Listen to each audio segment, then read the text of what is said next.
Near the end of the 11th century, a man whose name can be approximated in English as Eight Deer Jaguar Claw, one of the most powerful rulers in Mexico at the time, submitted to a ceremony in which his nose was pierced with a sharpened bone tool. This action allowed him thereafter to wear a polished greenstone ornament inserted in his nose, joining a group of noble men and women in this region who historical manuscripts show wearing a variety of stone and shell nasal ornaments. Nasal ornaments were not the only form of adornment in ancient Mexican society, attached to the body through permanently pierced openings. Eight Deer Jaguar Claw lived in the area historically occupied by Mixtec-speaking people, today the state of Oaxaca in Mexico. His Mixtec society inherited long-established practices that were shared with neighboring politically, linguistically, and culturally distinct societies, today identified as Mesoamerica. In this talk, I'll review evidence from a number of other regions, from central Mexico in the north to Honduras on the east, that formed part of this network of related societies. While making no attempt to be comprehensive, I will review evidence for permanent body modifications that appear in this network of societies beginning before 1000 BC and continuing for almost 3,000 years until the 16th century, when Spanish invasion disrupted indigenous societies from Mexico through Central America. Within this regional tradition, beginning before 1000 BC, all adults wore stone, shell, or fired clay spools threaded through the ear. The most elaborate examples have wide flanges presenting a surface toward a viewer, which was often inscribed with additional imagery. Fundamentally, however, the shared adult practice was the display of pierced and culturally expanded earlobes. Ear piercing continued to be a central part of adult life throughout this region in the millennia that followed. We understand this practice by its depiction in images and through the recovery of ear ornaments in burials and household trash in societies like those of the classic Maya, dating between 250 and 800 AD. In artworks produced in the courts of Maya rulers, both men and women are shown wearing round spools with central cylindrical beads protruding. Examples of ear ornaments excavated from locations next to the skulls of buried individuals show how these were assembled and worn, and parallel the imagery of living Maya nobles. In painted images, such ornaments are colored green, suggesting the jade used to make those recovered archaeologically from the most elaborate tombs. But other materials were used, such as obsidian, a black volcanic glass. The form of this pair of ear spools mimics the long-used, simple spool form most commonly made of fired clay. The social significance of such items in the lives of the ruling families is reinforced by the text on this early classic Maya example, which names this pair of ear spools as the property of a noblewoman. Ear ornaments of distinctive forms were prominently depicted in later pre-Hispanic historical manuscripts, telling the story of Eight Deer and other Mixtec families. Some recall the wide flange and central beads of the classic Maya variety, while others are shown in profile as tubes, extending in front of and behind the earlobe. What unites all these forms is their signifying that the person has had their ears pierced and widened. So important were ear spools to identity that one of the key steps in subjecting an enemy during hand-to-hand combat was the removal of their ear ornaments, to be replaced by flexible material, thread, or cloth. This action is recorded in both classic Maya imagery dated before 800 AD and in Mexica or Aztec imagery from the 16th century. Throughout Mesoamerica, ear ornaments were worn by both men and women. While the members of ruling families used ornaments made of rare polished stones like jade, people of other social ranks also wore ear spools.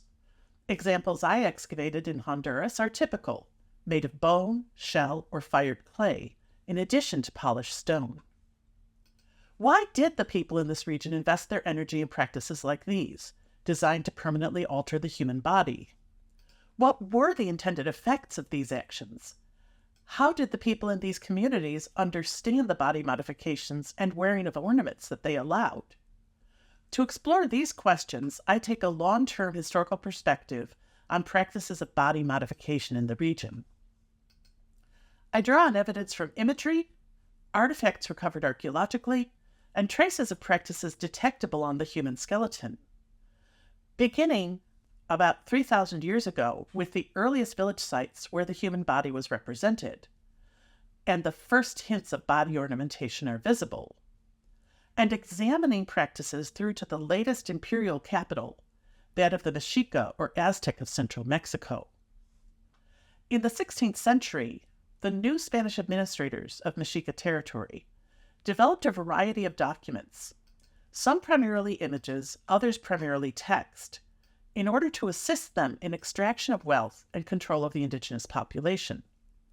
While not developed out of any abstract desire to document indigenous societies, these manuscripts provide a wealth of information that indirectly illuminates the practices through which Mexica people shaped and adorned their bodies.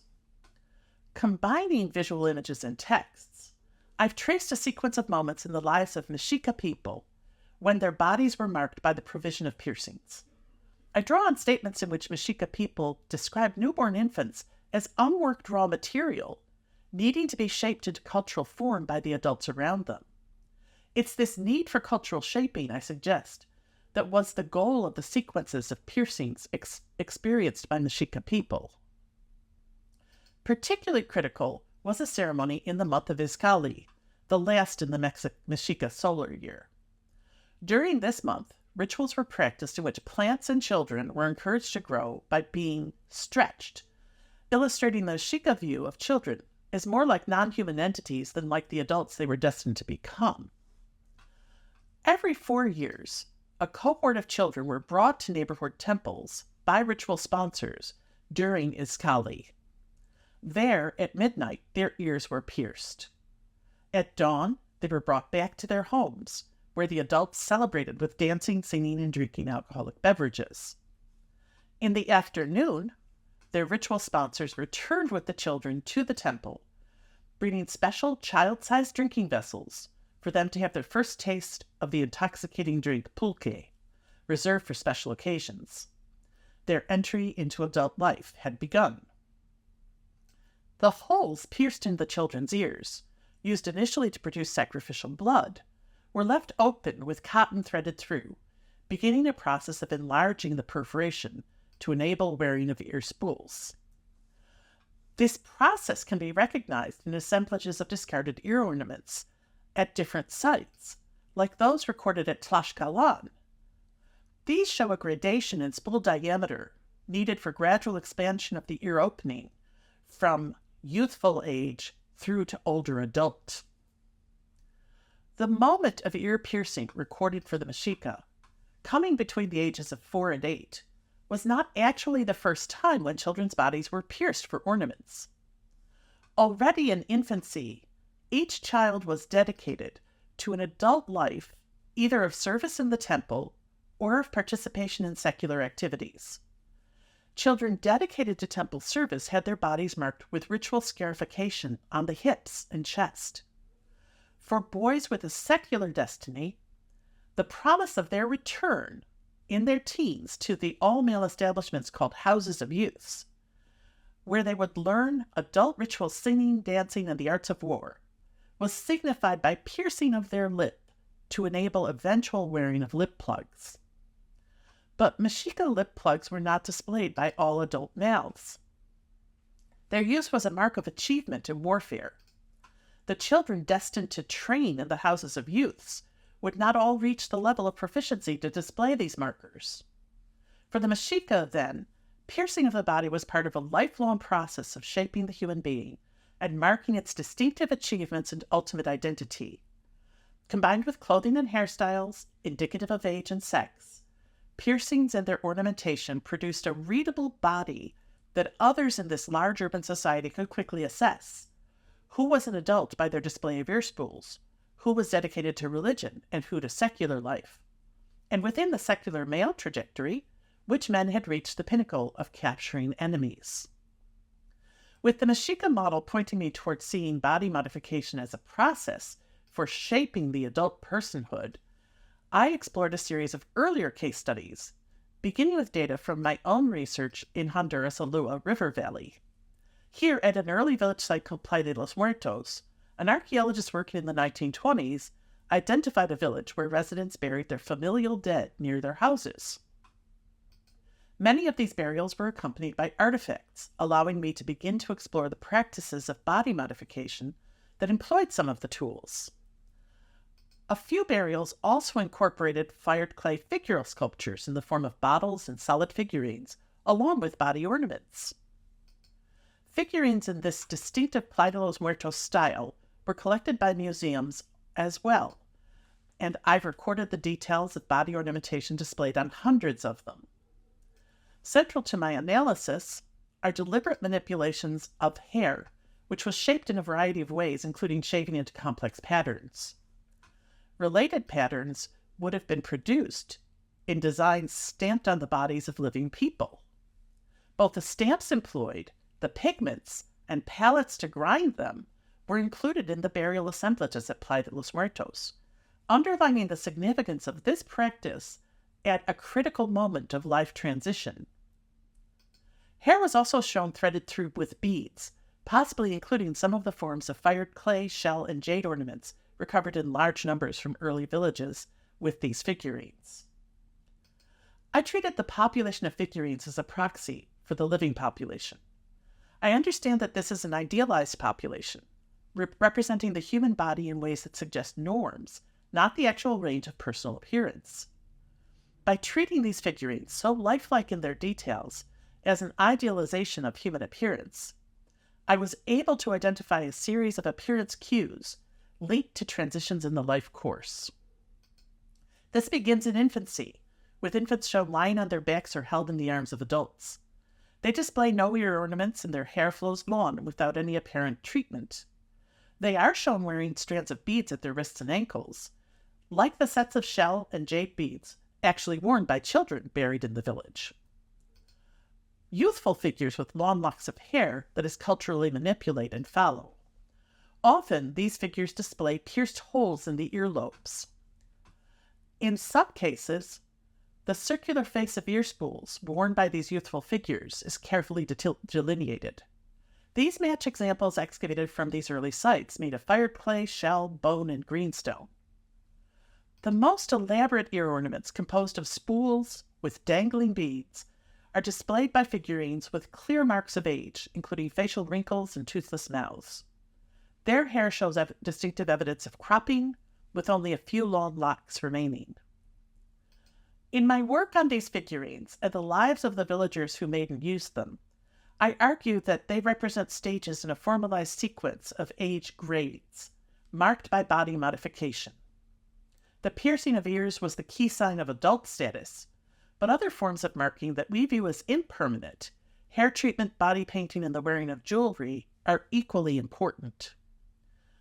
By comparing the idealized histories of body modification, represented by images, bodily remains, and artifacts from multiple societies throughout the history of this region, I've been able to show that piercing of the ears and the widening of the piercing to wear ear ornaments was the longest-lived and fundamental sign of adulthood from Mexico to Honduras, from before 1000 BC to the 16th century.